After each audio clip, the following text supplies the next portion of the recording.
안녕하세요. 시어머니와 함께 사는 30대 전업주부입니다. 주변 지인들에게 시어머니와 함께 산다고 하면 다들 힘들겠다고 하며 안쓰러운 눈빛을 보내더라고요. 솔직히 친정엄마랑 같이 살다가도 싸우는데 시어머니와 같이 살면 불편한 점도 있긴 합니다. 무엇보다 삼시세끼 밥을 다 챙겨드리기가 쉽지는 않아요. 그래도 함께하는 게 싫지는 않네요. 사실 처음부터 시어머니와 저 사이가 좋았던 건 아닙니다. 결혼 후 처음으로 시댁 가던 날 시어머니는 아주 못마땅한 표정을 지으셨어요. 나는 네가 승무원이라 집에 자주 없어서 우리 아들이 걱정된다. 너가 해외에 있더라도 우리 아들 잘 챙겨. 엄마, 내가 무슨 한두 살 먹은 어린애야? 희연이가 날 낳은 것도 아닌데 얘가 날 왜 챙겨? 난 내가 알아서 잘하니까 괜히 희연이한테 그런 소리 하지 마. 변호사라는 직업이 얼마나 힘든 일이야. 재판하고 하는 게 얼마나 정신적인 스트레스인데. 그래서 일 안 하고 집에서 너만 내조할 며느리를 구하고 싶었는데, 에휴. 요새 같은 세상에 그런 이야기하면 밖에서 욕먹어요. 그리고 나 못지않게 스튜어디스도 스트레스 많이 받아요. 요새 비행기에 진상 부리는 손님이 얼마나 많다고. 그리고 불편한 유니폼 입고 몇 시간씩 비행기에서 서서 일하는 게 얼마나 어렵다고. 나는 그나마 앉아서라도 일하지. 솔직히 그렇게 따지면 나보다 희연이가 더 힘들다고. 유니폼 이야기 나와서 말인데 나는 솔직히 너가 다리 훤히 내놓고 몸에 다 드러낸 옷 입고 일하는 게 싫다.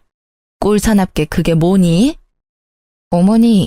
어머니 눈에는 변호사인 승준 씨보다 스튜어디스인 제가 못나 보일 수 있지만요.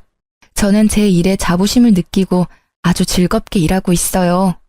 그리고 유니폼이 치마라서 어쩔 수 없이 다리를 보여야 하는 건 사실이지만 남들 눈이 찌푸려질 정도로 짧거나 보기 흉한 건 아니잖아요. 그렇게 따지면 여학생들 교복도 치마가 아닌 바지로 바꿔야죠. 안 그래요? 너 아주 당돌하구나. 어디서 시어미한테 말대답이야? 엄마가 먼저 희연이한테 유니폼이 꼴사납다고 했잖아. 왜 갑자기 희연이 직업 가지고 트집을 잡냐고요? 결혼식까지 다 올리고 혼인신고까지 다 한 이 마당에. 못난 놈, 여자 치마폭에 쌓여서 아주 정신을 못 차리는구나.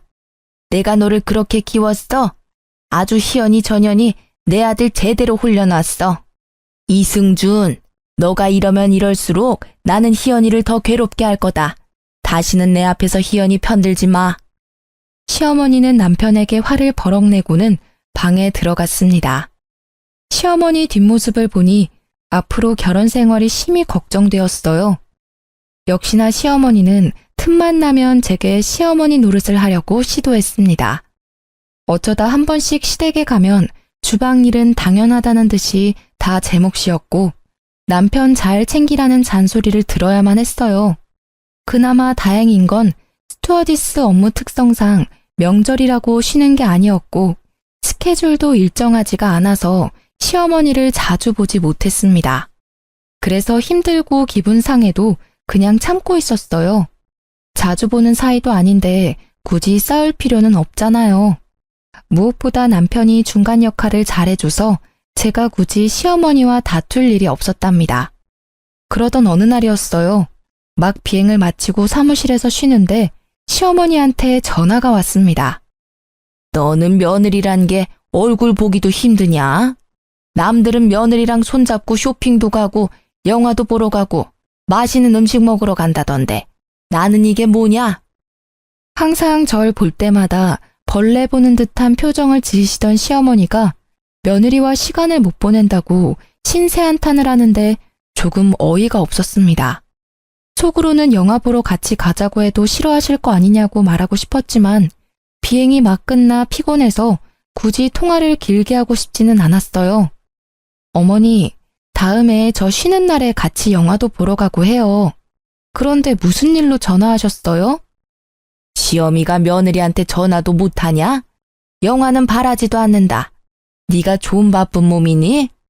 나는 네가 바쁜 거 다 이해할 테니 다만 이제부터는 매일 안부 전화해.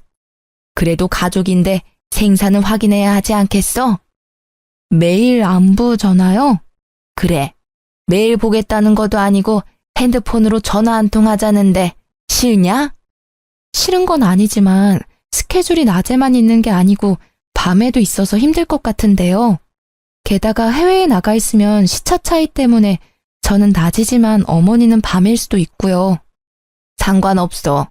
그래도 매일 전화해. 하루도 빠짐없이. 참, 승준이한테는 말하지 말고. 왜요? 그래도 남편도 알아야. 승준이 재판으로 정신없는 아이다. 하차는 집안일 따위 신경 쓸 아이 아니라고. 절대 이야기하지 마. 괜히 떠벌려서 승준이가 신경 쓰이게 한다던가 하루라도 안부 전화 빠지면 혼날 줄 알아. 다음날 시어머니가 시킨 대로 아침에 출근하며 안부 전화를 했습니다.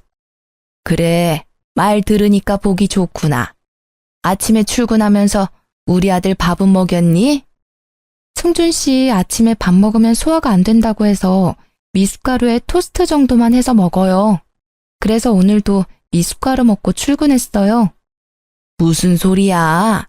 우리 승준이 나랑 있을 땐 아침밥 다 챙겨 먹고 갔는데. 미숫가루에 빵 쪼가리 먹고 어떻게 하루를 버티니?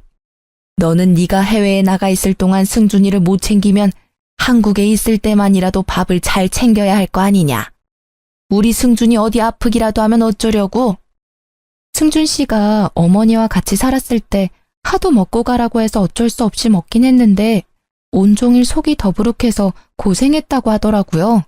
그래서 저랑 결혼 후에는 미숫가루에 간단한 빵 먹고 출근해요. 내가 이래서 너한테 매일 안부 전화를 하라는 거야.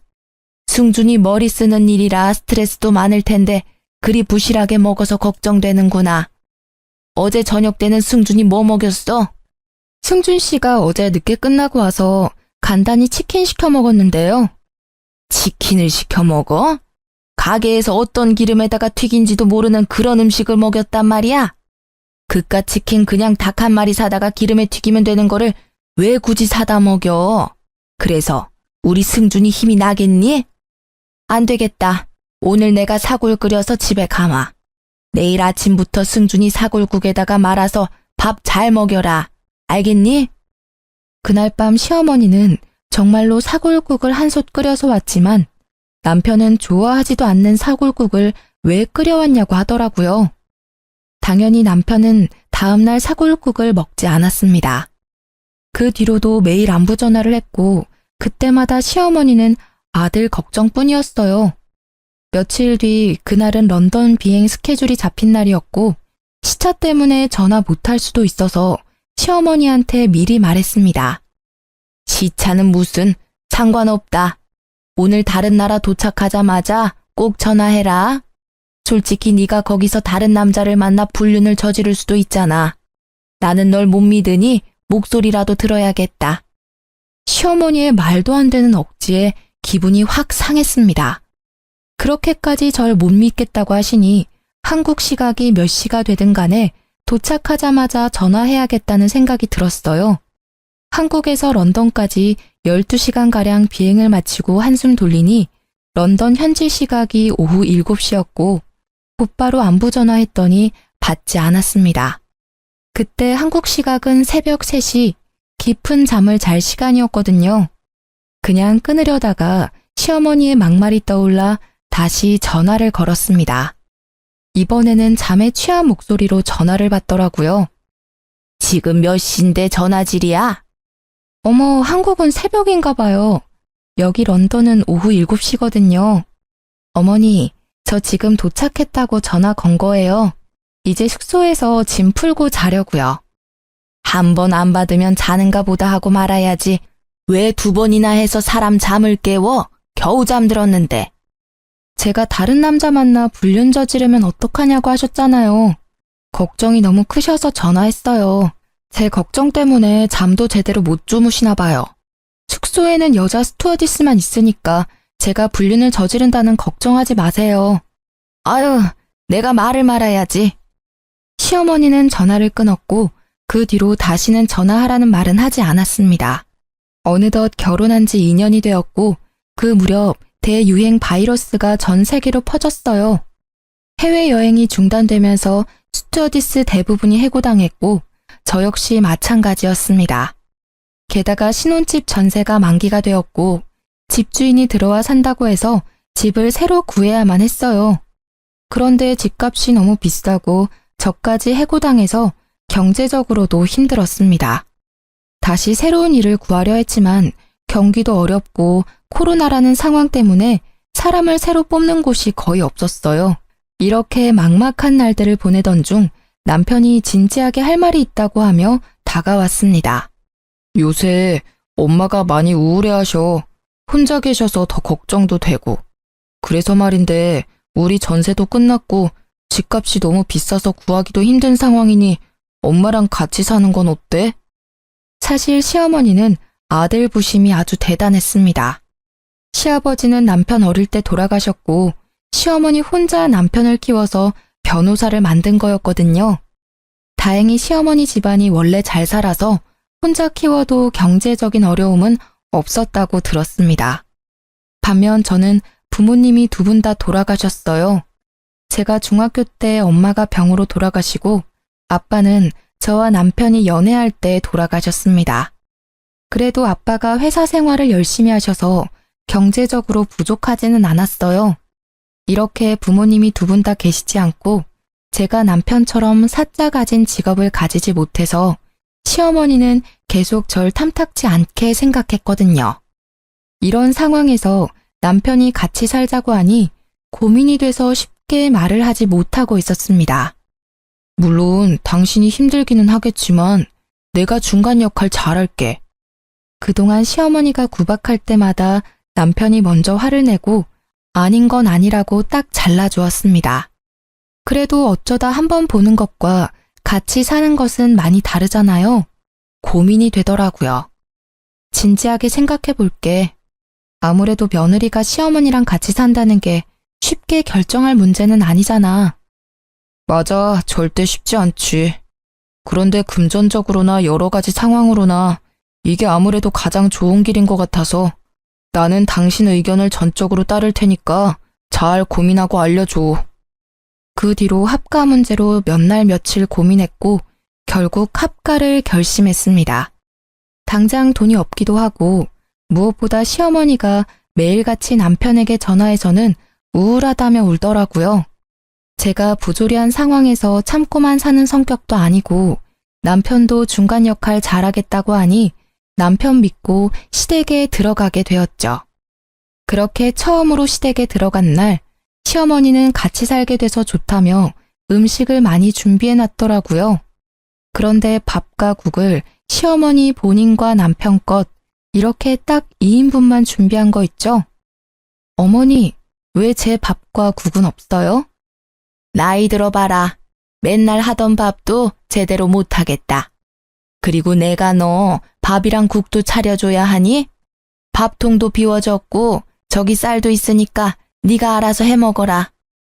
어차피 밥, 국 하는 김에 조금 더 하면 되지.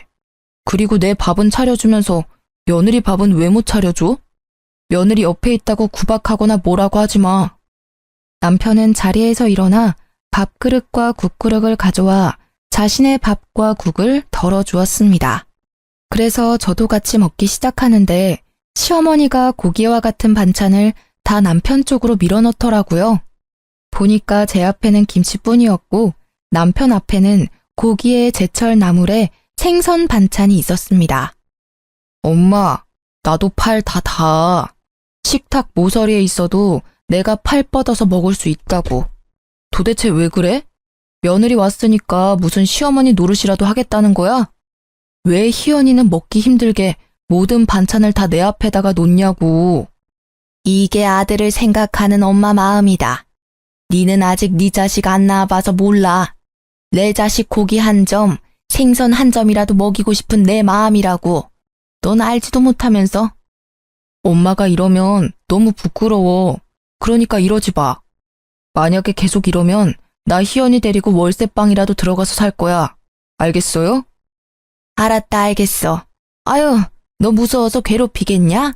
아들 키운 거 소용없다니까. 하지만 말과는 다르게 시어머니 눈은 저를 매섭게 흘겨보고 있었습니다. 다음 날 아직 날이 밝지도 않은 새벽 5시부터 시어머니가 저만 깨워서는 조용히 나오라고 성화였어요. 아직 해도 안 떴는데 왜 벌써 깨우세요? 벌써? 너는 생각이 있는 거냐 없는 거냐? 승준이 출근해야 하니 얼른 아침밥 준비해야 할 거 아니냐? 어제 내가 식재료 다 써버려서 냉장고 텅텅 비었으니 얼른 새벽 시장 가서 장 봐. 얼른 나가라고 독촉해서 어쩔 수 없이 새벽 시장에 갈 채비를 위해 방으로 향했습니다. 어디 가는 거냐? 새벽 시장 가라니까. 왜 도로 방에 들어가? 이 새벽에 잠옷 입고 머리 이러고 시장 가면 사람들이 저 제정신 아닌 사람으로 봐요. 옷은 갈아입고 나가야죠. 지갑도 챙기고요. 방에 들어가니 잠기가 밝은 남편이 이미 일어나서는 신경이 곤두서 있었습니다. 아직 해도 안 떴는데 무슨 일이야? 어머니가 당신 아침 먹여야 한다고 밥상 준비하라고 그러시네. 그래서 지금 새벽 시장에 장 보러 가. 남편은 제 말이 떨어지기가 무섭게 방문을 열었습니다. 문 앞에서는 시어머니가 팔짱을 끼고 제가 나오기만을 기다리고 있었어요. 그런데 기다리던 제가 아닌 남편이 나오자 당황해 하더라고요. 아, 아들 일어났어? 좀 더 자지 않고. 계속 들락날락 하는데 내가 어떻게 자. 그리고 내가 언제부터 아침 챙겨 먹었다고. 엄마가 아침밥 차려줘도 나 안 먹었잖아. 기억 안 나? 나 희연이한테 아침 차려주라는 말 안 했어. 희연이가 아침에 너 밥 차린다고 혼자 일어나 있길래 나도 도와주러 나온 거야. 무슨 말도 안 되는 소리야. 희연이 결혼하고 한 번도 내 아침 차려준 적 없어. 내가 나 아침 안 먹는다고 말해서 아침에는 아예 밥 준비도 안 했다고. 그런데 무슨 갑자기 새벽 5시부터 일어나서 아침을 준비해? 보나마나 엄마가 시킨 거겠지. 희연아, 신경 쓰지 말고 얼른 들어가서 더 자. 남편은 제 손을 붙잡고 방으로 들어갔고 시어머니는 그 뒤에서 아무 말도 못하고 계속 흘겨보았습니다. 그 매서운 눈빛을 보니 앞으로 시집살이가 녹록지 않겠다는 생각이 들었어요. 그리고 속으로 다짐했죠. 당하고만 살지 않으려면 정신 똑바로 차려야겠다고요. 그날 오전 남편이 출근하자마자 시어머니가 저를 불렀습니다. 그러더니 냉장고의 모든 음식을 다 꺼내더라고요. 분명 새벽에는 냉장고에 식재료가 없다고는 했지만 냉장고는 각종 음식으로 가득 채워져 있었습니다. 어느 정도냐면 전쟁 나서 못 사 먹어도 이 냉장고만 있으면 한 달은 넉넉히 먹고 살겠더라고요. 사실 남편이 그동안 그렇게 버리라고 했지만 시어머니는 언젠간 다 쓸모 있다며 절대 버리지 않았습니다. 이제야 다 꺼냈네. 나는 친구들 만나러 다녀올 테니 너는 냉장고 청소도 하고 이 음식들 다 보기 좋게 정리해라. 음식들 있을 때는 몰랐는데 보니까 냉장고 구석구석 음식 국물 같은 게 많이 묻었더라. 하나도 남김없이 깨끗하게 닦아놔. 알겠니? 이 말을 남기고 시어머니는 나갔습니다. 냉장고를 열어보니 김치 국물은 기본이고 각종 음식물 찌꺼기에 벌레 사체까지 있더라고요. 그동안 이런 냉장고에서 나온 음식으로 요리를 했다고 생각하니 속이 울렁거릴 지경이었습니다. 고무장갑을 끼고 1시간가량을 수세미로 문지르고 행주로 닦아가며 청소했네요.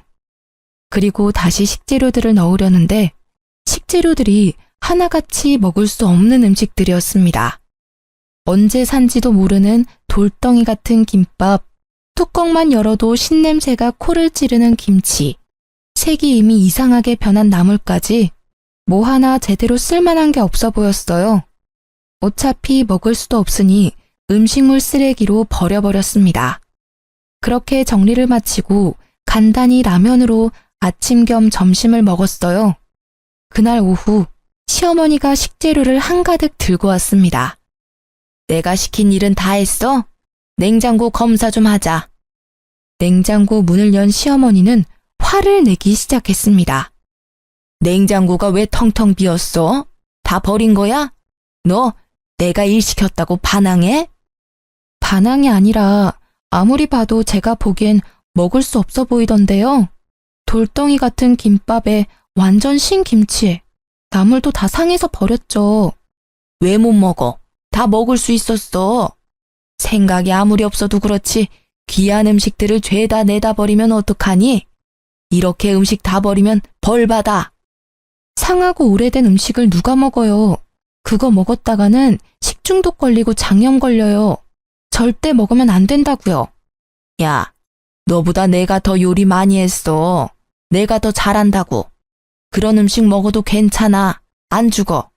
시어머니가 한창 제게 일장연설을 하고 있는데 남편이 집에 들어왔습니다. 그런데 남편이 들어오는 소리에 시어머니가 목소리가 싹 변하더라고요. 얘야, 아무리 그런다고 그걸 다 버리면 어쩌니? 다 먹을 수 있는 음식이었는데. 그러니까 내가 같이 하자고 했잖아. 다음에는 힘들게 혼자 하지 말렴. 우리 아들 왔니? 오늘도 고생했다.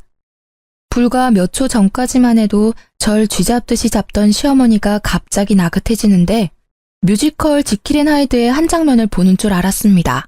무슨 일이야? 부엌에서 뭐 했어?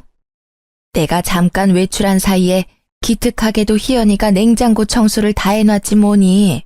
그런데 다 쓸모있는 식재료였는데 다 버렸어. 그래서 잠깐 얘기 좀 하고 있었단다. 드디어 다 버렸어? 아, 나도 너무 오래된 음식들이 많아서 다 정리하고 싶었는데 잘 됐네. 여보, 오늘 너무 고생했어. 냉장고에 먹거리도 없으니까 오늘 외식하자. 외식하자고? 그냥 집에서 해먹지.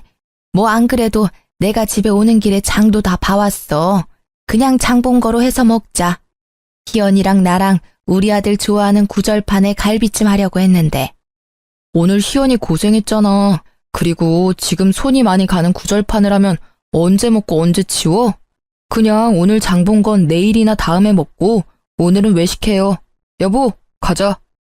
시어머니는 음식을 시키려고 했지만 남편 성화에 어쩔 수 없이 외식하게 되었어요. 외식하면서도 얼마나 절 노려보던지 제 얼굴 반쪽이 달아 없어질 뻔했답니다. 그 뒤로 저와 시어머니는 언제 폭발할지 모르는 아슬아슬한 시간을 보내고 있었어요. 아무래도 시어머니와 붙어있는 시간이 많다 보니 힘들었고 조금이라도 떨어져 있고자 일을 구하기 시작했습니다. 제가 가장 잘하고 좋아하는 게 영어여서 영어 강사 쪽으로 생각하고 수업하는 연습을 해보았어요. 영어 가르치는 게 쉬울 줄 알았는데 역시 말하는 것과 가르치는 것은 달랐습니다. 이대로는 안 되겠다 싶어 목걸이형 녹음기를 사서 녹음 버튼을 눌러 강의하는 연습을 했어요. 중간중간 제 목소리를 들으며 목소리 톤이나 강의가 어떤지 스스로 평가하고 있었습니다. 한창 연습 중인데 시어머니가 부르길래 가보니 엊그제 세탁한 두꺼운 이불을 화장실 욕조에 넣고 물 뿌리고 있더라고요. 어머니, 엊그제 세탁한 이불을 왜 욕조에 넣고 계세요? 뭐 하긴 이불 빨래 해야지. 나는 늙어서 다리 힘이 없으니까 네가 좀 밟아라. 세탁한 지 얼마 되지도 않았는데 이걸 왜 또 빨아요? 그리고 요새는 세탁소에서 이불 빨래도 잘해주는데. 집에서도 충분히 빨래할 수 있는데 쓸데없이 돈을 왜 쓰니? 그리고 엊그제 세탁했지만 냄새 나면 다시 해야지. 얼른 빨래하고 옥상에다가 널어놔. 이불이 이미 흠뻑 젖어 있어서 누군가 다시 빨래해야만 하는 상황이었습니다. 당연히 빨래할 사람은 저였고요. 그렇게 생각지도 못하게 이불을 밟은 지 1시간이나 지났으려나요? 시어머니가 또 저를 불렀습니다. 이불 빨래는 조금 있다가 하고 밥부터 해라. 배고프구나. 거실에서 TV만 보고 있던 시어머니가 직접 하셔도 될 듯한데 굳이 밥을 차리라고 하셨습니다. 속에서 팔팔 끓는 분노를 참으며 부엌으로 음식을 준비했어요. 다행히 밑반찬이 꽤 있었고 점심때 한밥이 꽤 많아서 금세 상을 차릴 수 있었습니다. 상을 차리고 시어머니와 같이 먹으려고 자리에 앉으니 제 수저를 치워버리는 게 아니겠어요. 너는 지금 이불 빨래 해야지 어디 앉아서 밥을 먹으려고 해. 지금 한가하게 밥 먹을 시간이 있어? 안 그래도 갑자기 이불 빨래를 시켜서 짜증났는데 이 소리까지 들으니 기분이 더 좋지 않았고 밥맛도 뚝 떨어졌습니다. 어차피 기분 좋지 않을 때 밥 먹으면 체하니 알겠다고 하고 화장실로 가서 다시 이불 빨래를 시작했어요. 그렇게 10분 정도 지났으려나요? 이불이 시어머니라고 생각하며 연락에 밟고 있는데 남편이 왔습니다. 뭐야, 중준이 오늘 야근한다고 하지 않았니? 일이 생각보다 빨리 끝나서 그냥 퇴근했어요. 그런데 여보, 그 이불 엊그제 내가 빨아서 옥상에다가 널어둔 건데 왜 또 빨고 있어? 아유 참, 내가 밥 먹고 같이 이불 빨래 하자니까 나 힘들다고 굳이 꼭 혼자 하려고 하네. 희연아, 나 밥 다 먹었으니까 이제 너도 가서 밥 먹어라. 내가 마무리할게. 설마 엄마가 희연이한테 시킨 거야? 저 이불 내가 널었다고 희연이한테도 분명 말했는데? 내가 설마 며느리한테 이불 빨래 시켰겠니? 희연이가 이불이 잘못 말려졌는지 냄새가 난다고 이불 빨래를 하겠다잖아. 그냥 세탁소에 맡기자니까 끝까지 싫다고 하고. 어머니, 무슨 말씀이세요? 저 방에 있는데 어머니께서 저를 부르셨잖아요. 이불 빨래 하라고요. 예, 내가 언제 그랬다 그래? 왜 생사람을 잡니? 시어머니는 남편 앞에서 딱 잡아떼며 아니라고 했습니다. 순간 제 목에 걸린 녹음기가 생각났어요. 사실 아까 강의 연습한다고 녹음 버튼을 누르고 아직 꺼두지 않았거든요. 그래서 녹음기를 켜서 남편과 시어머니한테 들려주었습니다. 녹음기에는 아주 명확하게 시어머니가 이불 빨래를 시킨 대화가 다 녹음되어 있었고, 다 들은 남편이 시어머니한테 화를 냈어요. 엄마가 희연이한테 이불 빨래 시켰네. 더러워진 이불도 아니고 엊그제 빨래한 이불을 왜 또 빨라고 그래요? 남편 말에 시어머니는 아무 말도 하지 못했습니다. 빼도 박도 못할 명확한 증거가 있으니 오리발도 못 내밀더라고요. 엄마, 기분 나쁘게 생각하지 말고 들어요. 내가 정말 엄마가 걱정돼서 그래. 요새 엄마가 화도 많아진 것 같고 자주 깜빡깜빡 하는 것 같아. 내 친구 부모님이 엄마처럼 화도 많이 내고 말이 자주 바뀌는 증세를 보이다가 뭔가 이상해서 병원 검진 받으니까 치매였대. 나 지금 엄마가 치매가 아닐까 너무 걱정돼. 한번 검사 받아보자. 치매는 무슨, 아니야, 나 괜찮아. 아주 건강하다고. 남편은 진지하게 시어머니의 치매를 의심하고 시어머니는 아니라고 했습니다. 당연히 아니겠죠. 그저 저를 괴롭히고 싶은 거니까요. 며칠 뒤, 그날은 시어머니 생신을 앞둔 평일이었습니다. 남편이 출근하자마자 시어머니가 부르더라고요. 토요일이 내 생일인 거 알지? 그래서 오늘 내 친구들 집으로 초대했다.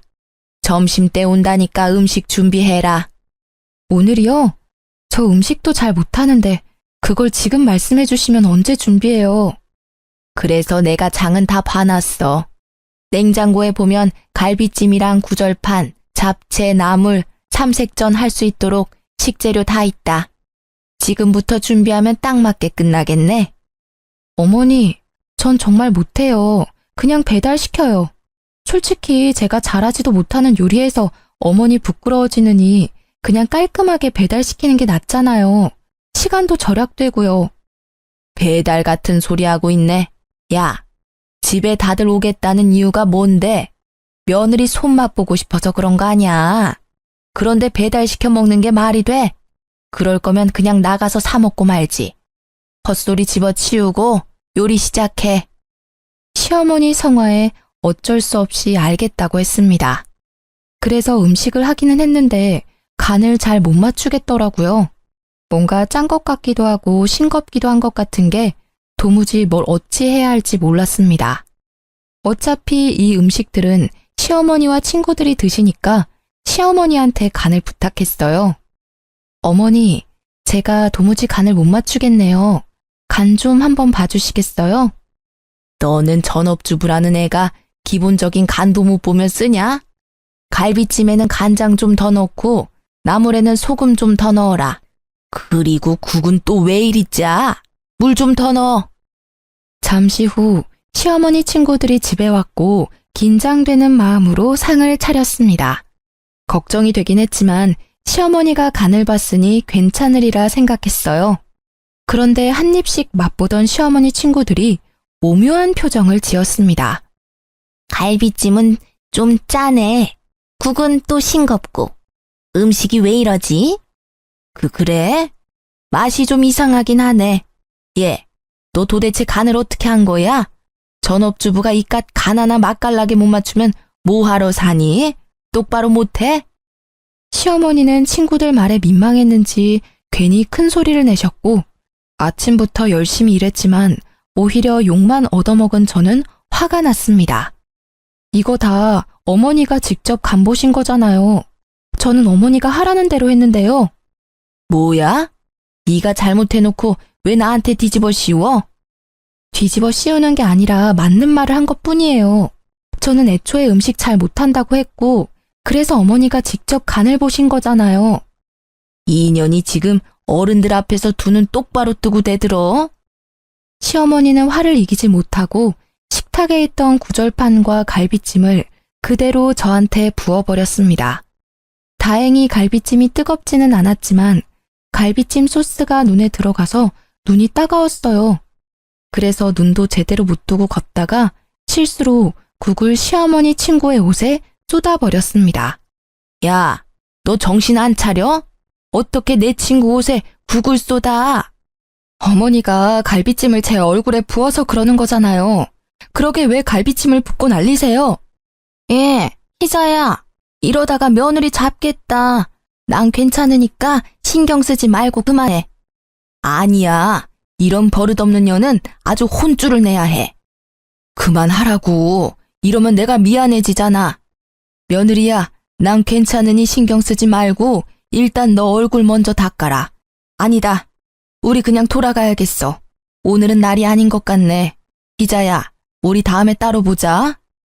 결국 시어머니 친구들은 집에 가버리고 시어머니는 불같이 화를 냈어요. 그깟 갈비찜 소스 눈에 좀 들어갔다고 그렇게 생난리야? 너 때문에 내 친구들 기분 다 상해서 갔잖아. 내가 못 살아. 요리도 못해 성격도 안 좋아. 이딴 거를 내가 며느리로 뒀다. 아이고 내 팔자야. 얼른 이거나 다 치워. 갈비찜 소스를 뒤집어 쓴 저는 일단 씻고 싶은 마음에 화장실로 가니 시어머니가 부엌부터 치우라고 난리였습니다. 그때 회사에 간 남편이 중요한 서류를 두고 왔다면서 집에 왔어요. 그런데 부엌은 난리가 났고 저는 음식물을 뒤집어 쓰고 있으니 남편이 깜짝 놀라 비명을 지르더라고요. 이게 어찌된 일인지 물었습니다. 집안 꼴이 왜 이래? 당신은 왜 갈비찜을 뒤집어 쓰고 있어? 방금 어머니 친구들이 왔다 가셨는데 어머니가 승준아, 내가 늙어서 그런지 손에 힘이 없지 뭐니. 그래서 내가 그릇을 놓쳐서 갈비찜을 우리 며느리 머리에 엎어버렸어. 희연이 놀랐지? 내가 정말 미안하다. 키가 150인 엄마가 160인 희연이 머리에 갈비찜을 엎었다고? 그것도 그릇을 놓쳐서?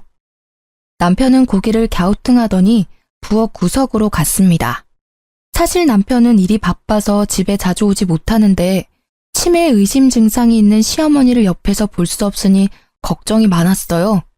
그래서 시어머니의 정확한 상태를 파악하고자 집에 홈 CCTV를 설치했습니다. 남편이 미리 저에게 말해줘서 알고는 있었으나 시어머니한테는 절대 말하지 말라고 신신당부해서 저도 모른 척하고 있었죠. 다행히 시어머니는 부엌에 거의 오지 않아서 홈 CCTV가 있는지도 몰랐습니다. 남편은 부엌 구석에서 가져온 홈 CCTV를 보더니 걱정스러운 표정을 지었어요. 엄마, 아무래도 치매인 것 같아요. 병원에서 검사해야겠어요. 아니야, 나 치매 아니야. 나 아주 멀쩡하다고. 그런데 왜 이렇게 별일도 아닌데 화를 버럭대고 엄마가 희연이한테 갈비찜을 부었으면서 손에서 놓쳤다고 하면서 말을 바꿔요? 그건... 거봐, 제대로 말도 못하잖아. 치매가 죽을 병도 부끄러운 병도 아니니까 한번 검사라도 받아봐요. 검사 받아서 아니면 다행인 거고 진짜면 요양원이나 요양병원에 도움 받아서 치료하면 되잖아요. 요양원? 아니야. 난 절대 거기 못 가. 안 갈 거야. 사실 이때는 코로나가 유행했던 때라 한번 요양원에 가면 나오지 못하고 얼굴도 보지 못할 때였습니다.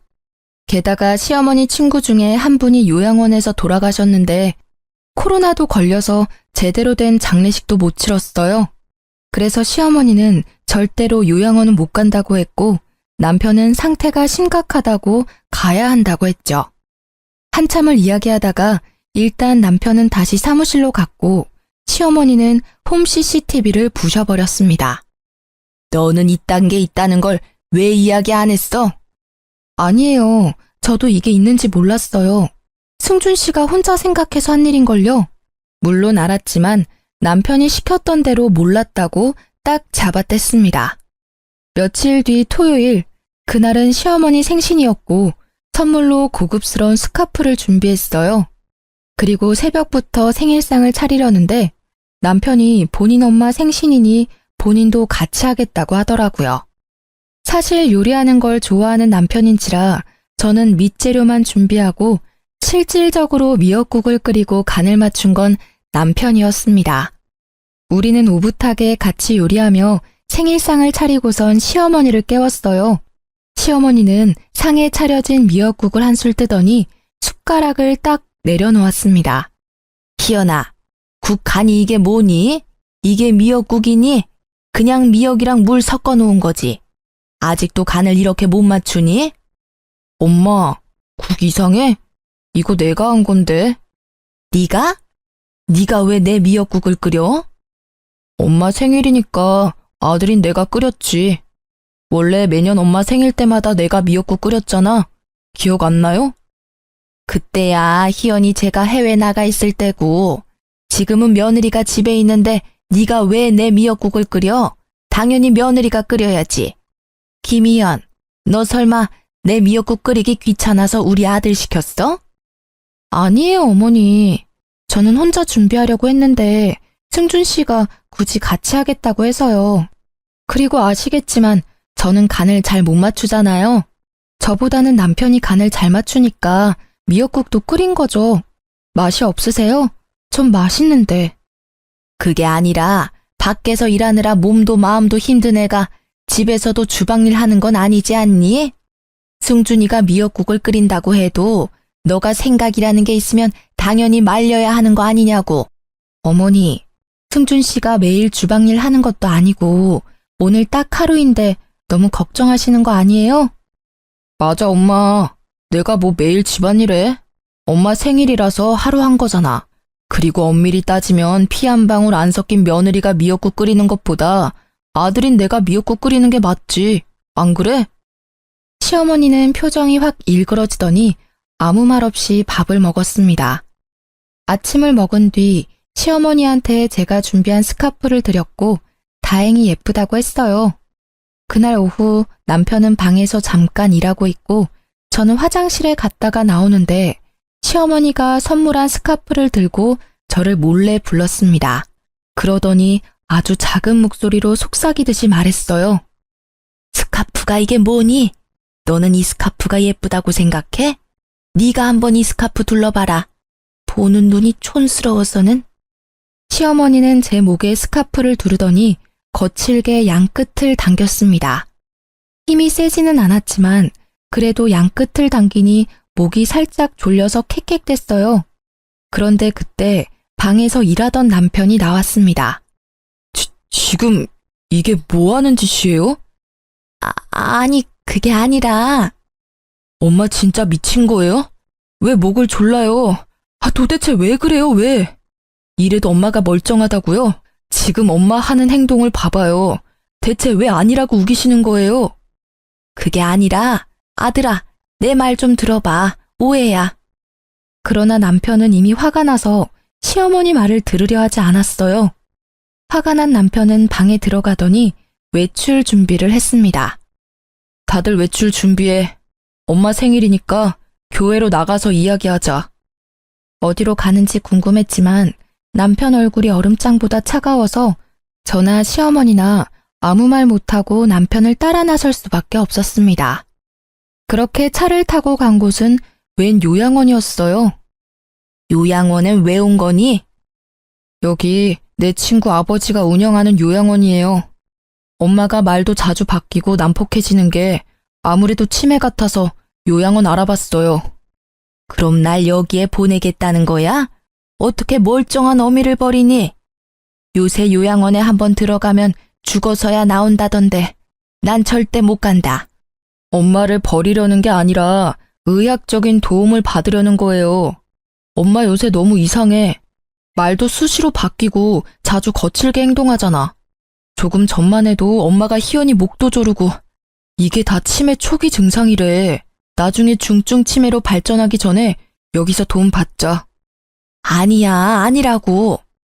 그럼 도대체 요새 왜 그러는 건데? 이유가 뭐예요? 아이고, 답답해라. 그래, 나 사실 희연이가 싫었다. 하나뿐인 남편과도 같은 내 아들 승준이를 가져갔다는 생각에 일부러 구박한 거야. 말 바뀌었던 거, 희연이에게 거칠게 대했던 거는 희연이가 싫어서 그랬던 거지 정신이 이상해서 그런 건 아니었어. 남편은 이 이야기를 듣고 깊은 한숨을 내쉬었습니다. 엄마, 아무리 그래도 내가 선택한 내 여자야. 나는 이제 엄마 아들이기 전에 희연이 남편이라고. 엄마가 이러면 나는 너무 힘들어지고 엄마와 따로 살 수밖에 없어요. 솔직히 며느리가 시어머니 모시고 사는 거 쉽지 않잖아요.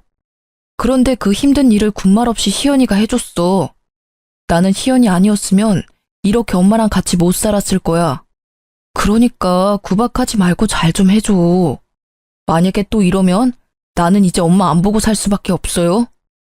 이 말을 마친 남편 눈에서 눈물이 한 방울 툭 떨어졌습니다. 강직하던 남편 눈물에 시어머니도 깜짝 놀랐는지 다시는 그러지 않겠다고 약속했어요. 그 뒤로 시어머니는 저를 괴롭히지 않았고 평화로운 1년이 지났습니다. 저는 영어 강사로 취업했고 남편 변호사 사무실은 더 잘 되고 있었어요.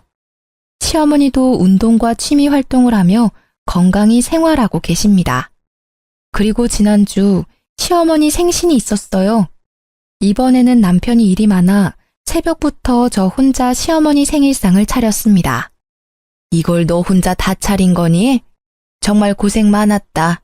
고맙게 잘 먹으마. 불과 1년 전까지만 해도 음식 못한다고 그렇게 구박하셨는데 이렇게 고맙다고 말씀해 주시니까 너무 좋은데요. 얘는 부끄럽게 지나간 일을 왜 꺼내니? 희연아, 내가 그동안 너한테 내색은 안 했지만 나랑 같이 살아줘서 정말 고맙다. 어머니, 갑자기 왜 그런 이야기를 하세요? 낯간지러워요. 사실 친하게 지내던 친구 하나가 있는데 그 집 아들 며느리가 멀쩡한데도 그 친구를 요양원에 강제로 입소시켰대. 가끔 나랑 통화하는데 너무 억울해하고 힘들어하고 있더라. 그런 모습을 보니까 이렇게 아들 며느리와 함께 사는 게 얼마나 행복하고 감사한 일인지 느꼈단다. 우리 앞으로 친정엄마와 딸 사이까지는 못하더라도 친한 친척처럼 잘 지내보자. 제 손까지 붙잡으시며 진심으로 말씀하시는데 어지간하면 감동받지 않는데도 눈물이 찔끔 나오더라고요. 그리고 그때 결심했습니다. 시어머니를 진짜 친정엄마처럼 모시고 살기로요. 그날 시어머니와 저는 아주 행복하게 웃으며 세상에서 가장 맛있는 식사를 했네요. 저와 시어머니가 서로 마주보고 편안하게 밥을 먹기까지는 남편 도움이 참 컸습니다. 사실 여기 사연 들어보면 남편이 중간 역할을 못해서 결국 이혼까지 가는 부부가 참 많잖아요. 그런데 남편이 온전히 믿어준 덕분에 시어머니와 함께 살 수 있게 된 듯합니다. 본인도 힘들었을 텐데 중간 역할을 듬직하게 잘해준 제 남편, 승준 씨에게 너무 고맙네요. 이제는 시어머니를 제 친정엄마라 생각하고 극진히 모시며 남은 인생 즐겁게 살겠습니다. 제 사연을 끝까지 들어주신 청취자 여러분도 항상 즐거운 일만 가득하시길 바라며 이야기를 마치려 합니다. 끝까지 들어주셔서 감사해요.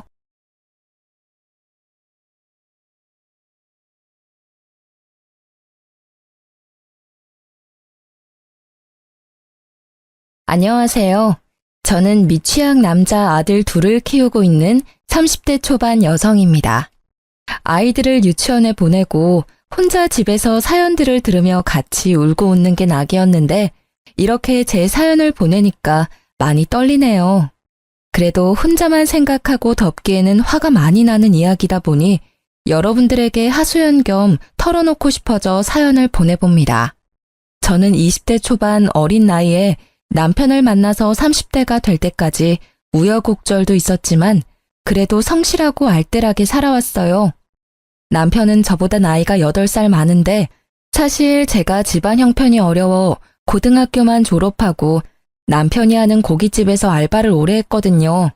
그때만 해도 제 눈에 남편은 정말 성실하고 반듯하고 경제적으로도 여유가 있는 멋진 사장님이었어요. 저 역시 지각 한번 하지 않고 뭐든 열심히 하는 성격인데다가 주위에서 이쁘장하다는 말도 종종 듣는 편이라 그런지 남편의 적극적인 대시로 사귀게 되었어요. 그리고 결혼해서는 남편과 저를 닮은 아이들도 둘이나 낳게 됐네요. 여기까지 들으시면 큰 문제가 없다고 느끼실 것 같아요. 이렇게 평범한 저희 가정에 빨간불이 들어온 건 노총각인 아주버님이 결혼을 하면서 생긴 형님 때문인데요. 어떤 일들이 있어서 나름 열심히 살아온 저희가 이혼을 하게 된 것인지 지금부터 제 이야기를 시작하도록 하겠습니다. 남편은 이남 중에 막내이고 저는 외동딸인데요. 남편에게 하나뿐인 형이자 저의 아주버님은 나이 40이 넘도록 결혼을 못하고 부모님과 같이 지내는 노총각이었어요. 시모, 시부 모두 말은 안 해도 항상 주위 분들을 만나면 어디 좋은 여자 없냐며 물어보고 어떻게든 첫째 아들을 장가 보내려고 혈안이셨답니다. 그런데 하도 오랜 기간 노총각으로 지내서인지 일은 대기업 다니면서 잘하시는데 이 아주버님이 여자 앞에서는 영 쑥맥이라 소개팅을 해도 성공을 못 하시더라고요. 그래도 부모님이나 저희 부부에게 빌붙으시는 것도 아니고 요즘은 일부러 결혼하지 않는 사람들도 많으니까 큰 걱정하지 않고 지냈어요. 그러던 어느 날 갑자기 아주버님이 결혼을 하겠다고 집에 여자를 데리고 오신 겁니다. 그것도 저랑 동갑인 젊고 이쁜 여자를요. 심지어 명문대 나와서 같은 대기업 연구원으로 같이 일하고 있다니까 갑자기 아주버님이 확 달라 보이던 거 있죠. 처음에는 일하느라 꾸밀 줄도 모르고 어리숙하게 다니는 아주버님에 비해 너무 예쁘고 세련된 모습이라서 혹시 사기당하는 거 아닌가 싶은 생각이 들 정도였는데요. 그런데 진짜 불같은 사랑에 빠지셨는지 연애한다고 집에 데려온 지 6개월도 안 돼서 결혼까지 팍팍 진행이 되는 겁니다. 그러다 보니 정말 우리 아주버님이 드디어 노총각 딱지 떼고 장가를 가시는구나 싶으면서 형님이 반갑게 느껴지기도 했어요. 솔직히 남편 집안이 좀 보수적인데 저는 나이가 어리기도 했고 어린 나이에 혼수 예단도 하나 못하고 시집을 왔기 때문에 신혼 초에 기가 죽어서 작은 일에도 눈치를 보면서 지냈거든요. 그래도 시간이 약이라고 아이들을 둘씩이나 낳고 나니 이제는 시부 시모 눈치도 안 보고 할 말도 좀 하고 그랬어요. 물론 여러분들이 보시기에는 여전히 소심한 모습이었겠지만요. 어쨌든 희한하게 제가 먼저 이 집에 시집을 온 사람이고 이제 새로운 사람이 집에 들어오는 거고 저처럼 눈치 볼 수도 있으니 잘 적응하고 지낼 수 있게 도와주고 싶은 마음이 생기더라고요. 남편한테도 괜히 이상한 말 꺼내서 눈치 주거나 장난치지 말라는 오지랖 쩌는 말까지 할 정도였어요. 그렇게 저 혼자 상상 형님 맞이를 하고 있던 중에 상견례 날이 됐습니다. 아주버님과 형님 둘 다 대기업에 다녀서 돈을 잘 벌어 그런지 근사한 호텔 룸식당을 잡아뒀길래 신기해하며 들어갔어요. 저희 가족이 제일 먼저 도착해서 주위를 둘러보며 기다리는데 진짜 생화랑 도자기 같은 걸로 된 장식품들이 엄청 많고 조명이며 테이블 의자며 돈 냄새가 확 나더라고요. 아이들이 한창 뛰어다니며 노는 시기인데 하나라도 만져서 깨트리면 큰일 나겠다 싶어 식은땀이 줄줄 났어요. 그렇게 하지마 앉아 소리를 반복하면서 난리치고 있으니 시부 시모와 아주버님이 들어오고 연이어 형님네 가족들이 들어오면서 식사가 시작됐습니다. 형님 부모님은 지방에서 부동산 임대업을 한다더라고요. 아주버님처럼 성실하고 든든한 사위를 얻게 돼서 너무 기쁘다면서 웃는데 시모 시부 얼굴이 그렇게 환한 건 처음 봤습니다. 형님도 따로 메이크업과 헤어를 받고 왔는지 이날따라 너무 예뻤어요. 원래도 화려한 얼굴인데 옷도 트위드 투피스로 곱게 차려입으니 제가 봐도 연예인 저리 가라 할 정도로 세련됐더라고요. 저도 격식 갖추는 자리니까 나름 화장하고 꾸미고 갔는데 비교할 수 없이 화려한 형님을 보니 조금 주눅이 들었습니다. 게다가 한창 신혼집이니 예물이니 상견례 자리에서 할 만한 말들이 오고 가길래 저도 모르게 귀를 기울이게 됐는데요. 구두쇠 시모 시부가 귀한 딸 며느리로 보내주시고 형님에게도 우리 집에 시집와줘서 너무 고맙다며 예물은 자기들이 꼭 좋은 걸로 해주고 싶다고 하는 겁니다. 순간 듣는데 뭔가 가슴이 찌릿하더라고요. 그도 그럴 것이 저희 부부가 결혼할 때만 해도 제가 고졸에 친정도 못 산다는 이유로 무조건 간단하게 다 생략하고 넘어갔기 때문에 상견례도 동네 한식집에서 대충 하고 넘어갔거든요. 예물도 너희 알아서 하라고 해서 남편이랑 저랑 18K 결혼 반지 하나만 딱 맞춘 게 다였어요. 물론 다 부부 형편에 맞춰서 하는 거라지만 저랑 동갑인 형님이 이렇게 다르게 결혼을 시작하는 걸 보니 마음이 편하진 않더라고요. 이 와중에 에피타이저부터 시작해서 값비싼 어패류, 갑각류, 보양식까지 주르륵 코스로 들어오는데 밥 안 먹고 놀겠다고 자꾸 자리에서 일어나는 아이들을 붙잡고 있자니 음식이 코로 들어가는지 입으로 들어가는지 모를 것 같았습니다. 이 와중에 남편은 강 건너 불구경하면서 시모시부랑 같이 하하호호 아주버님과 형님을 칭찬하면서 웃고 있는데 섬에 혼자 남겨진 것처럼 갑자기 마음이 너무 외롭더라고요. 그래도 이날은 아주버님과 형님이 주인공인 상견례 자리니 신경 쓰지 말고 밥이나 먹고 가자는 마음으로 웃으며 있었는데요. 이런 제 마음을 아는지 모르는지 이 형님이 자꾸 말을 거는 겁니다. 말씀 많이 들었어요. 재수 씨가 있는데 너무 착하고 아이들도 잘 키우고 잘 사신다고요.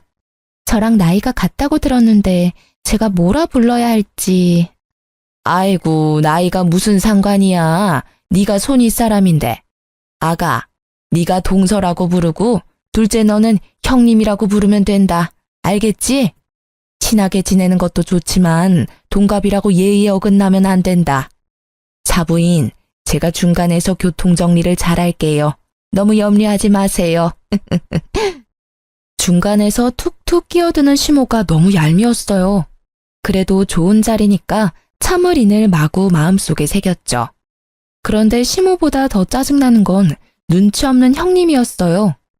아주버님한테 못 들은 건지 뭔지 자꾸 고졸인 저한테 무슨 과였냐고 물어보질 않나, 어디서 많이 본 얼굴이라고 자기 친구가 다닌 학교 혹시 나오지 않았냐고 물어보질 않나.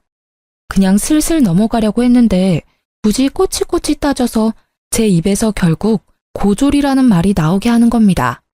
아, 죄송해요. 제가 실례를 했네요. 요즘 워낙 다들 대학 나오니까 당연히 동서도 나왔을 거라 생각을 했어요. 제가 생각이 짧았어요. 사과드릴게요. 아, 내가 왜 그랬지? 형님의 태도가 참 기가 막히더라고요. 좋은 말도 한두 번이지 계속 사과를 하니까 제가 고졸이라는 게 뭔가 큰 잘못을 한 것 같은 거예요. 이 기분이 말로 표현이 안 되는데 그 상황은 그랬습니다.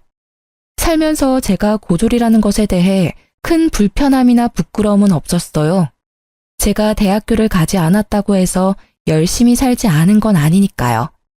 그런데 형님 반응도 너무 웃기고 시부, 시모 다 있고 형님 부모님까지 있는 데서 이렇게 제 학력이 화두에 오르는 건 아니라는 생각이 들었죠.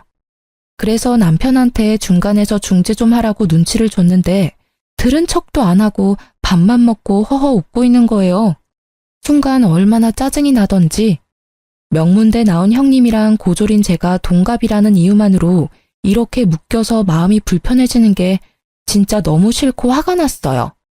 그렇게 찝찝한 마음으로 집에 와서 아이들을 재우고 한숨 돌리는데 상견례 일이 자꾸 생각나면서 울컥하더라고요.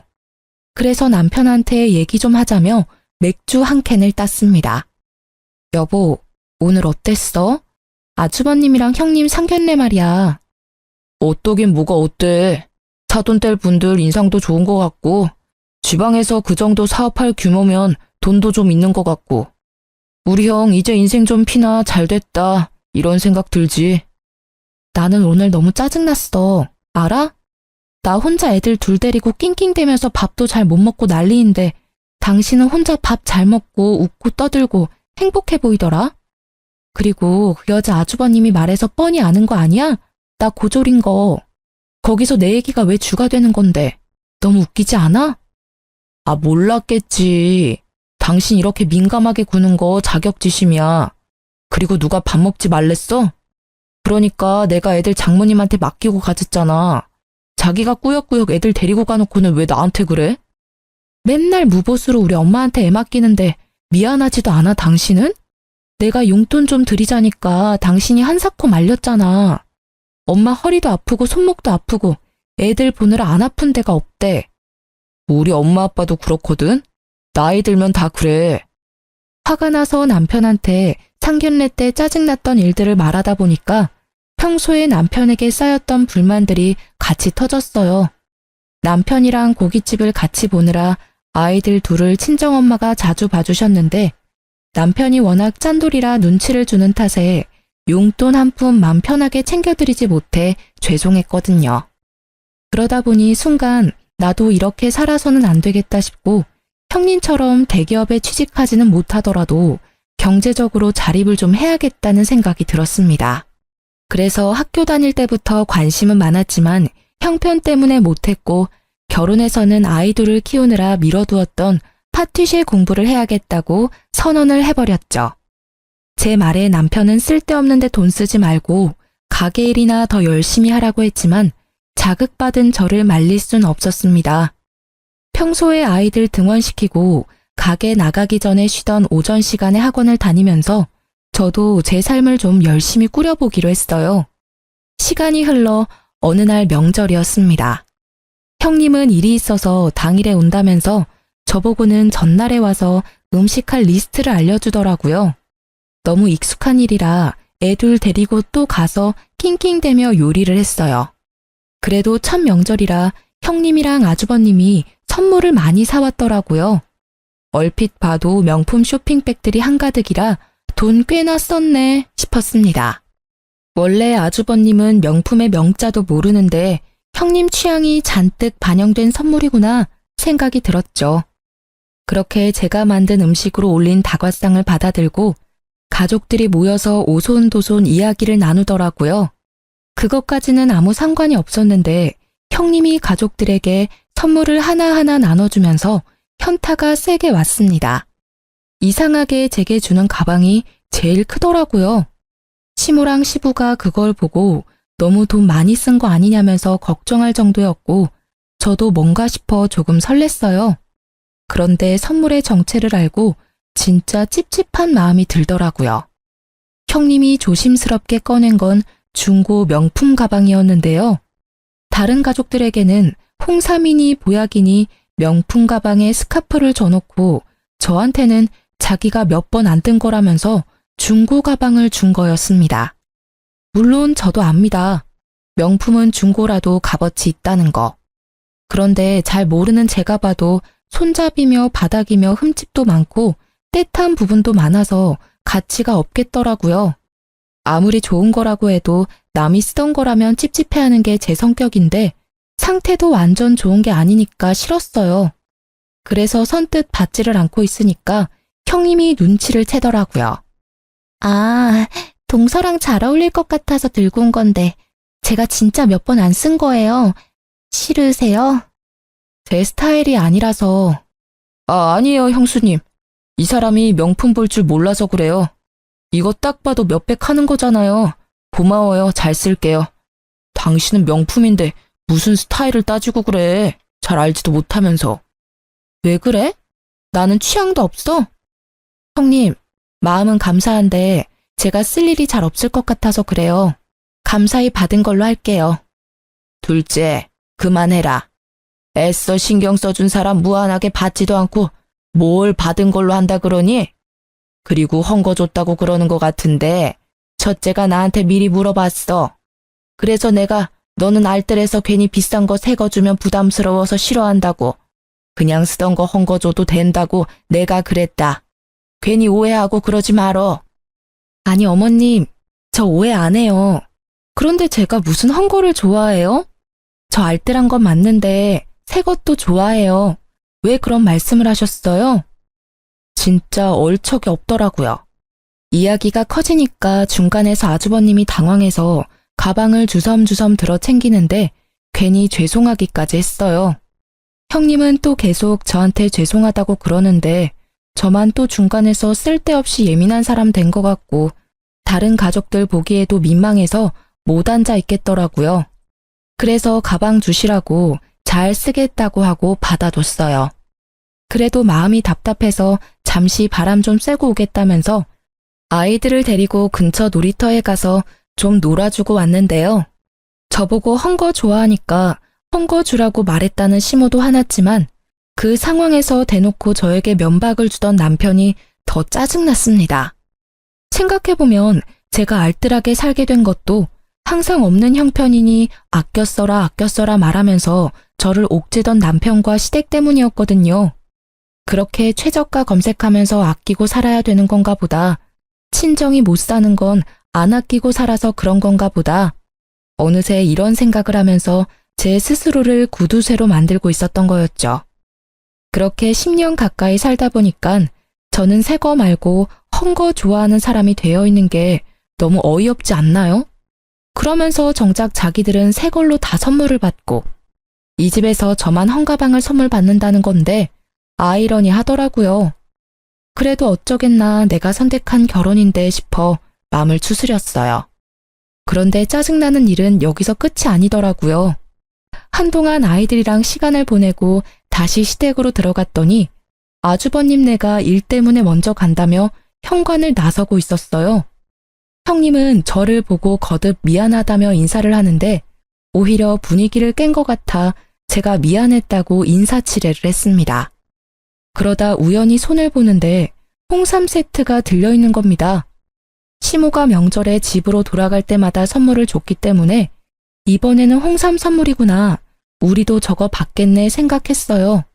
그러면서 맨날 돈 아낀다고 싼 거 찾으시는 분이 웬일로 거금 투자해서 저런 걸 다 챙겨주시네 의아하기도 했어요.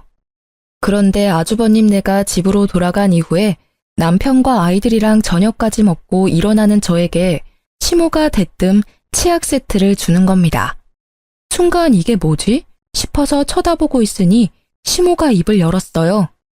너 또 이상한 생각하는 거 아니지? 내가 다 생각해서 주는 거야. 너희 집 식구 많으니까 치약 잘 떨어질 거 아니야. 첫째 내는 머리 써서 일하다 보면 밥도 잘 챙겨 먹지 못하고 건강 걱정돼서 홍삼 줬다. 그러니까 또 질투하고 그러지 말라고. 제가 느끼는 이 찝찝하고 속상한 느낌이 고작 질투라니 이해할 수 없었지만 더 크게 일을 만들고 싶지 않았어요. 그래서 일단 받아들고 와서 남편을 잡기로 했습니다. 하지만 남편은 역시 남의 편이었나 봐요.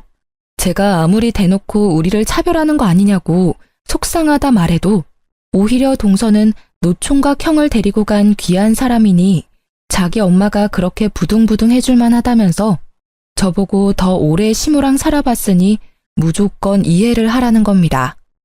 그런데 생각해보면 저희도 그냥 마냥 노는 백수가 아니잖아요. 열심히 고깃집 운영하면서 얼마나 힘쓸 일이 많은데 누구는 홍삼 주고 누구는 치약 세트라니. 솔직히 시모가 예물 챙겨주고 신혼집도 무리해서 노후자금 당겨 큰 평수로 매매해주고 땅까지 형님네 주기로 약속했다는 이런 시시콜콜한 이야기는 저도 들어서 다 알고 있는 공공연한 비밀이었어요. 그래도 문제 삼지 않았던 건 남편이 말하는 대로 노총각 아주버님과 결혼해서 행복하게 살면 그만이라고 생각을 했기 때문인데 소소하게 저와 형님을 차별하고 질투한다고 여기게끔 만드는 상황들이 자꾸 벌어지니까 신경이 곤두서더라고요. 말이라도 한마디 따뜻하게 다독여주고 솔직히 말해줬다면 이렇게까지 속상한 마음이 들지는 않았을지 모르겠어요. 그래도 형님보다 10년 가까이 더 오래 살아온 가족이라고 생각을 했는데 이건 진짜 푸대접도 이런 푸대접이 없는 것 같았죠. 그런데 남편이란 놈도 제 입장은 하나도 생각 안 해주고 무조건적인 이해만 강요하고 있으니 욱하는 마음이 생겼습니다. 안 되겠다. 어머니가 나보다 더 알뜰하시잖아. 나 형님이 준 명품 가방 이거 어머니 드릴래. 무슨 소리야? 그걸 왜 엄마 줘? 너 쓰라고 준 거잖아. 이상한 소리 하고 있어. 주기만 해, 진짜. 남편이 말리든 말든 제 귀에 들리지 않았어요. 그 길로 우체국에 가서 커다란 택배 박스에 형님이 준 중고 명품 가방을 넣고 제 옷장에 있던 낡은 원피스도 몇 장 같이 입으시라고 추려서 택배로 보내버렸습니다. 며칠 뒤에 시모가 전화가 와서 이게 뭐냐고 웬 거적대기를 보냈냐고 묻는데 진짜 웃겼어요. 어머니 필요하신 것 같아서 보냈다고 아직 입을만 하다고 하니깐 어버버거리시는데 뒷일이야 어쨌든 잘 입으세요 하고 전화를 끊었더니 그 뒤에는 연락이 없더라고요. 진짜 통쾌하고 속이 후련했어요. 그 사이 형님은 허니문 베이비가 생겼습니다. 이쁜 애가 하고 시모 입이 귀에 걸렸더라고요. 뭐 어쨌든 생명의 탄생은 항상 축복받을 일이라고 생각해서 진심으로 축하해주고 잘 지내라고 톡을 보내줬어요. 그런데 병원에서 유산기가 있으니 안정을 취하라 했다더라고요. 그래서 일까지 그만두고 집에서 쉬고 있다고 했습니다. 저도 아이 둘을 임신하고 출산하면서 크고 작은 이벤트가 많았기 때문에 형님이 같은 여자로서 걱정이 되더라고요. 그래도 친정도 있고 남편도 있고 애정 쩌는 시모도 있으니 어련히 알아서 잘하시겠지 라는 생각을 했어요. 그런데 어이없게 시모한테서 연락이 오더라고요. 네, 어머니, 무슨 일 있으세요? 둘째야, 첫째 얘기는 들었지? 애가 공부만 한다고 몸이 약한지 유산기 있다고 쉬라고 했다는데 내가 신경이 쓰여서 말이야. 너한테 부탁 좀 하려고 하는데 내가 돈 붙여줄 테니까 옆에 가서 수발 좀 들어주면 안 되겠니? 네? 수발이요? 저도 일하고 아이들 키우고 해야 하는데 어떻게 해요? 어머니가 가시는 게 맞지 않아요? 아니면 친정 어머니나. 친정이 멀어서 못 올라온대. 그리고 나는 너무 늙고 시어미가 가면 마음이 더 불편하지. 안 그래? 너도 알잖아. 애들은 이제 많이 커서 혼자 잘 있으니까 내가 데리고 있을게. 좀 가서 맛있는 것도 차려주고 집안일도 좀 도와주고 해주면 안 되겠니? 어머니, 저도 애들 가졌을 때 똑같이 힘들어서 피도 비치고 안 좋았어요. 그래도 어머니, 저 혼자 누웠다 일어났다 하면서 다 낳고 그랬어요. 어머니는 그때 저한테 이렇게 신경 써주셨어요? 저 이런 말 안 하려고 했는데 너무 섭섭해요. 뭐가 또 섭섭하다고 그래? 너는 젊었잖아. 너랑 지금 첫째랑 아기 낳는 나이가 다른데 그걸 또 그렇게 속 좁게 구니? 아유, 그냥 좀 도와줘. 내가 돈 준다고 하잖아. 진짜 너무너무 섭섭하고 서럽더라고요. 친정 형편이 어려워서 경제적으로 부족함은 있었지만 그래도 엄마 아빠 모두 저를 외동딸로 아끼며 키워주셨어요. 그런데 시모는 저보고 당연하다는 듯이 돈 줄 테니 형님 수발을 들라고 하는데 진짜 분노가 치솟더라고요. 처음에는 그렇게 뻔뻔하게 말하다가 제가 뭐라 하니 계속 고민하다가 안 되겠다 싶어서 용기 내 말하는 거라면서 염치 없지만 부탁하자고 태세 전환을 하는데 말문이 막혔어요. 기분도 나쁘고 사실 저도 이맘때쯤 제과제빵 학원을 다니면서 고깃집도 다니고 아이들도 케어하느라 몸이 10개라도 모자랐거든요. 그래도 어쩌겠어요. 같은 여자로서 유산기가 있다고 힘들다는데요. 나 몰라라 했다가 아이가 잘못되면 진짜 웃긴 얘기지만 네가 안 도와줘서 그렇다면서 시모가 또 저를 몰아세울 것 같은 거예요. 그래서 결국 큰맘 먹고 형님을 돌봐주러 다니기 시작했답니다. 정말 저도 친구가 이랬다고 저한테 이야기하면 바로 미쳤다면서 그러고 왜 살았냐고 뭐라 했을 거예요. 그런데 사람이 너무 구석으로 몰리면 사고 회로가 막히는지 어쩔 수 없다. 조금만 도와주자. 바보같이 생각이 들던 거 있죠? 결국 형님 집으로 들어가서 수발을 들기 시작했어요. 처음에는 고마운데 너무 부담스럽다면서 사양하던 형님도 제가 드나들면서 밥해주지 빨래해주지 군말 없이 케어해주니까 마음이 놓였는지 점점 저에게 이것저것 요구를 하더라고요. 심지어 요구사항이 점점 과해져서 저녁 다 먹고 갑자기 삼겹살을 구워달라고 하지를 않나. 하루는 한겨울이라서 꽤 추웠는데 갑자기 참외가 먹고 싶다는 겁니다. 동서, 나 진짜 미안한데 참외 좀 구해줄 수 있어요? 나 원래 참외 싫어하는데 이상해요. 봉봉이가 먹고 싶나 봐요. 참외요? 지금 백화점에도 참외 없을 텐데. 뭐 다른 건 안 돼요? 귤이나 딸기나 이런 거. 제철 과일 먹으면 더 좋다고 하더라고요. 지금 다른 거 말고 참외가 너무 먹고 싶어서. 어렵겠죠? 아, 왜 이러지? 갑자기 눈물이 나는데. 동서 때문이 아니고 그냥 이상하게 갑자기 너무 서럽고 서운하네요. 잠깐만요. 남편한테 전화해 볼게요. 여보, 참외가 너무 먹고 싶은데 동서가 구할 수가 없어서. 동서 잘못은 아닌데 자꾸 눈물이 나네? 아니, 제가 아무리 집에 가서 도와주겠다고 했다 한들 한겨울에 없는 참외를 어디서 구해서 갖다 바치나요? 아주버님은 바빠서 야근하는 날이 많지 혼자 집에서 하루 종일 누워 있어야 하는 형님이 안쓰럽게 느껴지다가도 임신 호르몬 탓을 하면서 계속 저에게 어처구니 없는 것들을 시키는데 점점 지쳐가는 제 자신을 발견했습니다. 나중에는 말도 점점 짧게 하면서 이거 해줘라 저거 해줘라. 자기가 할 수 있는 물 한 잔 마시는 것도 저보고 다 해달라는데 진절머리가 나서 더는 같이 있어주기가 싫더라고요. 생각해보면 저는 진짜 첫째, 둘째 모두 임신 기간 내내 입덧으로 고생하고 둘째 때는 임신성 당뇨까지 걸려서 먹고 싶은 것도 못 먹고 관리하느라 고생이었거든요. 그래도 누구 하나 의지하지 않고 제 힘으로 버텼어요. 물론 남편이나 시모가 경제적으로 도와준 건 있지만 형님처럼 이렇게 의존하지는 않았단 말이죠. 저랑 같은 나이에 이렇게 다른 결혼 생활을 하는 형님을 보니 애 낳고 나면 또 얼마나 유세를 떨까 싶기도 했어요. 그래서 이제는 더 못 도와주겠다고 말했는데 형님이 다행히 중후기에 접어들면서 안정감을 찾았는지 이제 안 와줘도 될 것 같다면서 남편이 연차를 못 내서 그러는데 마지막으로 산부인과에 한 번만 같이 가달라 하더라고요. 병원 한 번 같이 가주는 것쯤이야 식은 죽 먹기라 어려운 것도 없어서 바로 운전해서 같이 가줬습니다. 그런데 이곳에서 아주 이상한 여자를 만났어요. 어머, 언니 맞지? 이게 웬일이야? 여기서 언니를 다 만나네. 진짜 세상 좁다 좁아. 왜 연락을 끊고 지냈어? 나 모르겠어? 누구신지 처음 뵙는데요. 저 진료가 있어서 그럼. 형님을 보고 엄청 반갑게 인사를 하는 여자를 만났는데 얼굴을 보자마자 형님이 허옇게 질려서 자리를 피하는 겁니다. 진료실에 허겁지겁 들어가는 형님을 보면서 여자가 계속 이상하다 맞는데 하고 중얼거리더라고요. 느낌이 쎄해서 모르는 척 하려다가 여자에게 물어봤어요.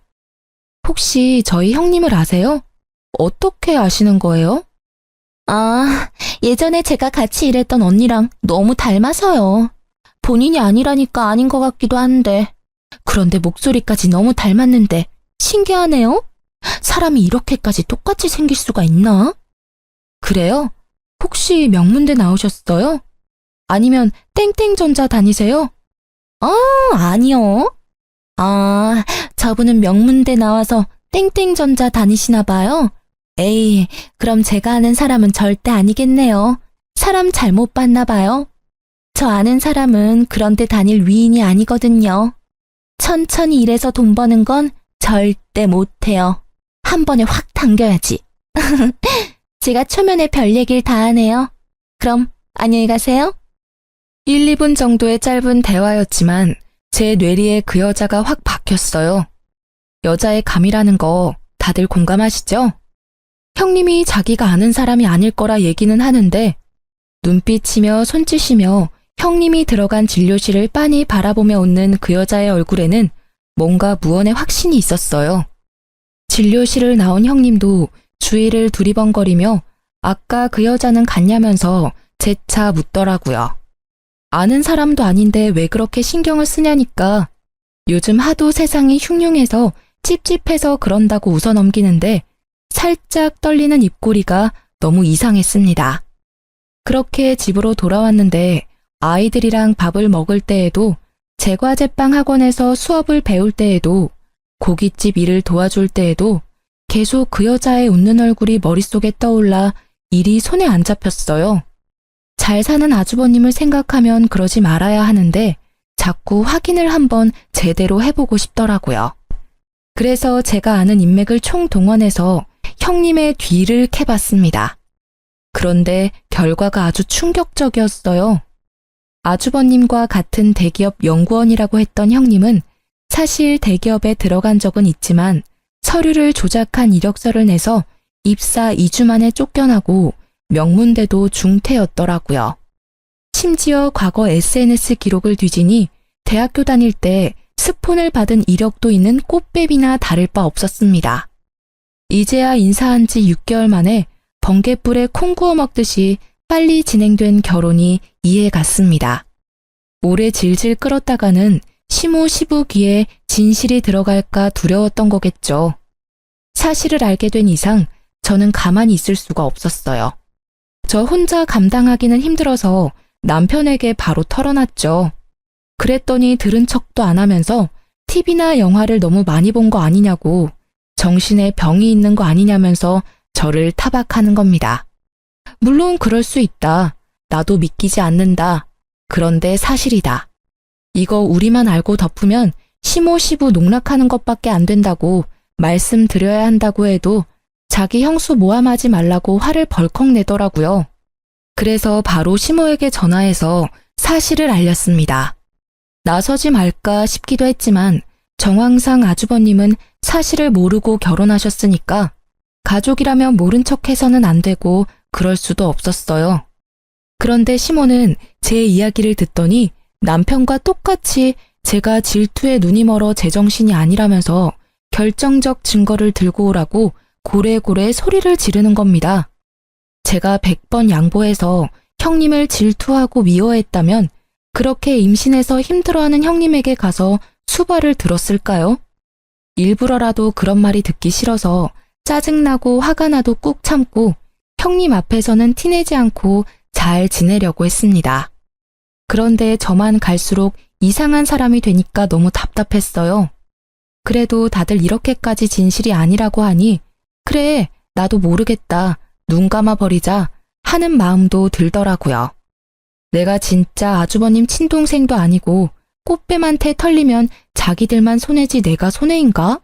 내 아이들한테 피해만 없으면 돼 마음을 꾹 참아보기로 한 거죠. 10달 채워 아기를 낳았습니다. 저는 그동안 얼굴을 보면 못 참을 것 같아서 일부러 시댁이랑 왕래하지 않고 지냈는데요. 남편이랑도 대면대면해져서 아이들이 없으면 말 한마디 하지 않고 지나가는 날이 많았어요. 정말 제가 뭘 잘못한 것도 아닌데 별나고 이상한 사람 취급을 하니까 저도 마음이 많이 상해서 아이들만 보고 지냈던 것 같아요. 그래도 아이를 낳았다니까 가만히 있기는 어렵더라고요. 이혼한 사이도 아닌데 가족이 출산을 했으니 축하한다고 이야기는 해주고 선물이라도 해줘야 하는 거잖아요. 저는 바보같이 이때만 해도 그런 게 예의라 생각했습니다. 바보처럼 착한 아주버님을 생각해서요. 그래서 100일 잔치를 한다기에 예쁜 옷도 사서 포장하고 빠듯한 형편이지만 돈까지 뽑아서 봉투에 넣어뒀어요. 당연히 가족들을 모아서 하는 100일 잔치인데 남편이랑 아이들도 가길래 저는 당연히 간다고 생각했어요. 그런데 제가 준비를 마치고 아이들과 남편 차에 타려는데 남편이 정색하면서 같이 가려고? 떨떠름하게 묻는 겁니다. 무슨 소리야? 나도 가야지. 난 가족 아니야? 아니, 그게 아니라 솔직히 당신 형수님 별로 안 좋아하잖아. 그런데 괜히 좋은 날 가서 깽판이라도 치면 나도 더는 당신 실드 쳐주기 힘들어. 그냥 집에 있어. 당신 무슨 소리야? 내가 무슨 깽판을 친다고 그래? 나 아무 말도 하지 말래서 몇 달 동안 가만히 있었잖아. 그런데 내가 무슨 시한폭탄도 아니고 왜 나를 못 잡아먹어서 그래? 그렇게 무서우면 무서울 일 하지 말고 살았어야지. 지금 나를 이렇게 몰아세우는 게 맞는 거야? 아, 당신 요즘 너무 이상해졌어. 제정신 아닌 것 같다고. 솔직히 애들 당신이랑 같이 생활하는 것도 안 좋은 영향 줄까봐 너무너무 걱정될 정도야. 알아? 그냥 오지 말고 집에서 잠이나 자. 정말 제 말은 하나도 듣지 않고 믿지 않는 남편에게 실망했습니다. 그러면서 저를 무슨 정신병자 취급을 하는데 내가 왜 이렇게 살아야 하나 화가 치솟더라고요. 그래서 진짜 미친년이 뭔지 보여주기로 했습니다. 당신들이 그렇게 원하는 결정적 증거 내가 꼭 찾아줄게. 기다려. 뭔 소리야, 또. 아무튼 집에 있어라. 우린 간다. 가자, 얘들아. 엄마가 머리가 많이 아프대. 병원 가야 돼, 병원. 남편이랑 아이들을 형님네 아기 100일 잔치에 보내고 바로 집에 돌아와 예전에 받았던 형님 관련 자료를 뒤졌어요. SNS를 타고 들어가서 형님의 옛날 친구를 찾았습니다. 딱 봐도 하류계 쪽에서 일하는 것 같았는데 몇 달 전에도 연락할까 말까 하다가 아주버님 생각해서 참았거든요. 그런데 나만 병자로 몰아가는 남편과 시모를 보니 너무 빡쳐서 더는 참을 수가 없겠더라고요. SNS 메시지를 남기니 생각보다 빨리 답이 왔어요. 알고 보니 형님은 과거의 친구나 지인 남편, 지인 남친들을 꼬셔서 사기치고 돈까지 뜯은 후에 잠수 타는 게 특기였더라고요. 자기도 당했다면서 그때 파혼하고 남자 기피증이 생겨서 아직 이렇게 사는데 그녀는 결혼해서 애까지 낳았냐는 겁니다. 그날 밤 집으로 돌아온 남편에게 이게 결정적 증거 아니냐면서 메신저를 하나씩 보여줬는데 반응은 여전히 차가웠어요. 이런 게 다 사기야, 사기. 왜 모르는 사람 말을 더 신뢰해? 형수님, 우리 이제 가족이잖아. 언제까지 이렇게 질투할 거야? 나 질투 아니야. 너무 억울해. 여기 봐. 형님 얼굴 사진이잖아. 형님 이야기 맞는데 왜 나보고만 아니라고 해? 난 안 믿어, 못 믿어. 제발 그만 좀 해. 진짜 확 정신병원 보내버리기 전에. 뭐라고? 형수님은 자기가 임신했을 때 도와주러 와서 옷도 많이 두고 갔다면서 하나도 안 버리고 모아뒀다고 오히려 세탁 못해서 미안하다더라. 자기가 그때 와서 많이 도와줬다고 평생 못 잊을 거래. 어떻게 이런 사람을 그렇게 모함하고 헐뜯어? 남편의 뒷말은 하나도 들리지 않고 정신병원 보내버린다는 말이 가슴에 비수가 돼서 꽂혔어요. 어떻게 자기 아내 말은 하나도 믿어주지 않고 듣기 싫고 일 만들기 싫다는 이유로 병원에 보내버린다고 큰 소리를 칠 수 있는지 남편에게 온갖 정이 떨어지더라고요. 더는 같이 살기가 싫었고 이렇게 제가 애먼 사람 헐뜯고 모함하는 사람으로 아이들 기억에 남기 싫었습니다. 그래서 내가 잘못했다면서 반성하겠다고 거짓으로 말하고 기다렸다가 시댁의 아주버님과 형님 그리고 저희 식구가 다 모여 밥 먹는 날에 맞춰 SNS 속 형님 친구에게 주소를 알려줬어요. 언제든 복수해주겠다면서 자기한테 소재지만 좀 말해달라고 깜빵 가도 되니까 그년 가만 안 두겠다고 벼르던 여자였어요. 화기애애한 분위기에서 밥을 먹고 있는데 시간 맞춰 여자가 왔습니다. 누구세요? 야 이년아, 여기 숨어 있었어? 내 인생 나락 보내버리고 너 혼자 이렇게 평생 잘 살 수 있을 거라 생각했니? 내 남편이랑 천년만년 살 줄 알았더니 이렇게 또 호구 한 명 잡았어? 내 돈 내놔, 내 돈! 그러자 여자가 엄청난 힘으로 문을 열고 형님의 머리채를 잡아 끌었습니다. 벙찐 아주버님을 뒤로 하고 시모가 형님을 보호했어요. 그러자 그 여자가 시모 머리채까지 끌어서 내던지고 형님 뺨을 세차게 연거푸 때리더라고요. 남편이랑 시부가 놀라서 여자들을 뜯어 말리는데 도저히 힘에 부치자 저보고 멍청하게 가만히 서 있지 말고 112에 신고하라면서 저러다 형님 죽겠다면서 뭐라 하는 거예요. 그 소리를 듣는데 진짜 피가 거꾸로 솟는 기분이었습니다. 그래서 바로 가방 속에서 유전자 검사지를 꺼내서 던졌어요. 진짜 멍청한 건 니들이야. 꽃뱀한테 속아서 허우적거리는 거 내가 가족이라고 그래도 알아야 한다고 그러니까 뭐?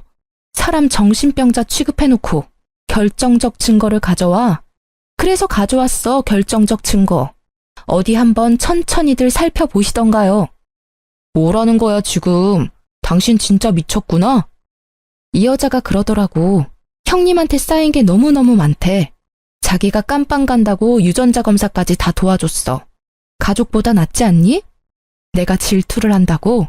내가 모함을 한다고? 나는 호구 잡힌 가족에서 빠질게. 이혼해. 너무 화가 나서 사실 형님 아기 봐줄 때 몰래 친자 검사를 의뢰했는데 어이없게 아주버님과 아기가 친자가 아니더라고요. 이런 상황에서 끝까지 내 말을 믿기는커녕 듣지도 않고 형님만을 위하며 감싸고돈 남편과 시댁에 이혼을 통보했어요. 남편은 끝까지 미쳤다면서 정신병자라고 하고 아주버님은 검사지 읽으면서 오열하고 시모는 충격에 뒷목을 잡고 쓰러지는 걸 보고 집을 나왔습니다. 그렇게 저는 우여곡절 끝에 이혼을 하게 됐습니다. 아이들이 이 모든 상황을 지켜본 건 정말 마음 아팠어요. 하지만 하나뿐인 아빠가 엄마에게 정신병원에 보내겠다면서 으름장 놓는 가정에서 지내는 것보다는 낫다고 생각합니다. 이혼하고 이 모든 일에 책임을 물어 남편은 집을 주고 양육비를 저와 아이들에게 보내주고 있어요. 아주버님은 이 모든 상황을 알고도 결혼했지만 아기까지 자기 핏줄이 아닌 줄은 몰랐다고, 회사도 못 나가고 방에서 안 나온다고 하네요. 전 시부모는 당장 그년에게 소송 건다고 난리라고 하고요. 바락바락 미쳤다면서 소리를 지르는 걸 모두 지켜본 아이들이 아빠를 거부하고 한 달에 한 번 만나는 것도 싫다고 해서 남편은 현재 아이들도 제대로 못 보고 힘들어하고 있어요. 이게 다 진짜 충언을 듣지 않고 질투니 모함이니 저를 깎아내리기 바빴던 업보라고 생각합니다. 이제 제가 할 일은 항상 즐겁고 밝은 것들만 보여주면서 아이들이 겪었던 충격을 어루만져주는 것이겠죠. 그래서 남편이랑 싸우고 자극받아 신청했던 제과제빵 학원을 모두 이수하면서 기술을 터득했고 남편한테 받은 위자료로 작은 베이커리 카페를 열게 됐어요. 크지는 않지만 제가 워낙 성실하고 알뜰한 성격이라 아이들 둘 양육하면서 살기에는 모자람이 없을 듯하네요. 어쨌든 이혼하고 나서 제 하루하루는 너무나 편안합니다. 더는 나 혼자 답답하고 속상해하지 않아도 되고 이상한 가족들의 이상한 편애에 갇혀 자존감 떨어지는 삶을 살지 않아도 되니까 이걸로도 저는 정말 만족한답니다. 왜 진작 알을 깨고 나올 생각을 하지 못했는지 내 자신이 가장 소중하다는 걸 이제야 알겠어요. 정말 친한 친구들에게조차 선뜻 말하기 힘들었던 이혼 과정인데 이렇게 익명의 힘을 빌려서 털어놓고 나니 막혔던 속이 확 풀린 듯 시원하네요. 앞으로 제 앞날을 많이 응원해주세요. 감사합니다.